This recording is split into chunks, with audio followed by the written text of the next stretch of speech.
All right. Good morning, Coach Hailey. How you doing? Good morning. I appreciate you for being a part of this Black History Living Legends tribute. Yes, sir. Yes, sir. So we're gonna go ahead and start our interview. So, Coach, first I'd like to ask you, where were you born and raised? I was born right here in Dallas, Texas. Okay. Also, can you share some stories about your grandparents or parents and their experiences with race in America?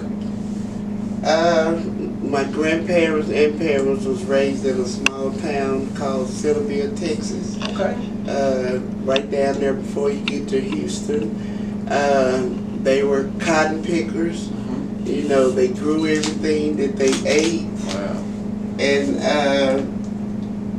back then, it was like nothing but wood area. Mm-hmm.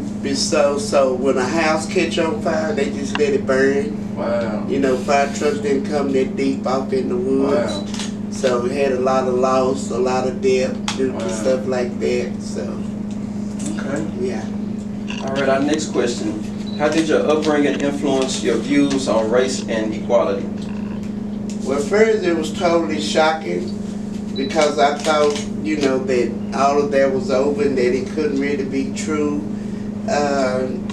You know, people being that selfish and cruel. You know, like I said, the burning down of the houses and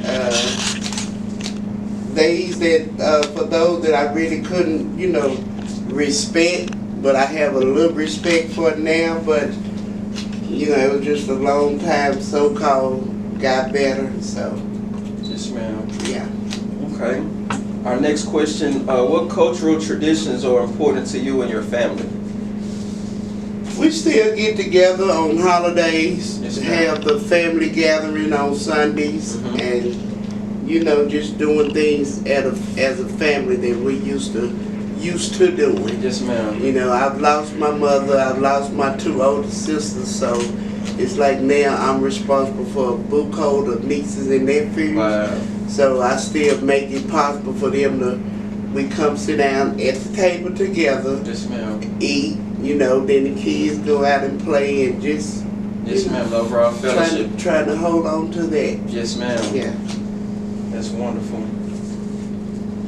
All right. Let's see. Our next question: how has your cultural identity shaped your life? I become a very strong, black, beautiful woman, Yes, ma'am. successful, and trying to keep passing it on down the line. Yes, ma'am. I agree. Okay. Our next question: what were some of the key moments in the civil rights movement or afterwards that stood out to you?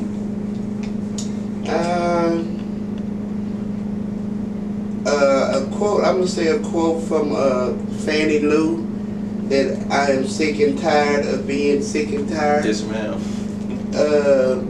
The Martin Luther King Jr. famous quote, I have a dream that one day my grandkids will be able to sit down at the table, you know, not be judged by the color of their skin, but by the content of their character. Yes, ma'am. And those two. Yes, ma'am. Yeah. I agree. That's phenomenal. Okay. Our next question: who are some people of color that have inspired you throughout your life? Let me say, first of all, God. Yes, ma'am. We don't know what color he is, but Yes, ma'am. God. My parents, Jesse Jackson, Yes, ma'am. Martin Luther King, one of my coaches, she's not a celebrity, but Marion Wheeler. Okay. And yeah. Yes, ma'am. Phenomenal. Okay. Our next question: what are your hopes for the future of race relations in America? I know you kind of touched on, but Yeah.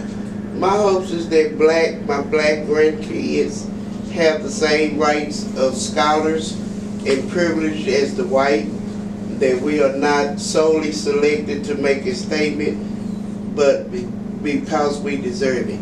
yes, ma'am. That's wonderful. Or they deserve it. Yes, ma'am. Okay, and our final question: what is a quote or motto that you live by? I walk by faith. Be good to peoples in the universe, and the universe will be good to you. Yes, ma'am. That's phenomenal. Coach, you have anything else for us? Not really. Just want to see the kids grow up and be successful. Yes, ma'am. And, you know, not be held back because they don't really know. I mean, teach them. Yes, ma'am. Especially during the Black History Month. Teach them things that's not being taught in school. Yes, ma'am. Teach them how to be a family, how to love on each other. And also for the Hispanic group, you know, the same thing. You know, we all considered as one. Yes, ma'am. You know, some are just darker than others, some are lighter than others. Yes, So, ma'am. but still, we just have to come together and try to keep the family, the culture going, instead of, you know, pulling apart, being this side, that group, that group. We are all as one, because Yes, what's going on in life right now, we got to pull it together. Yes, ma'am. We got to stick together. So I just look at everybody as one and try to teach everybody the same thing. Yes, ma'am. So how far you take it is gonna be on you. Yes, ma'am. Yeah. Coach, I appreciate your time. Thank you, for thank being you. a pillar in the community, and thank you for coming back Thank and you. still having, you know, there's still that Kimball pride so that Oh, the younger yeah. generations can see what it's all about. Yeah. You know, we're going to sign off. Thank Coach Hailey again, a living legend.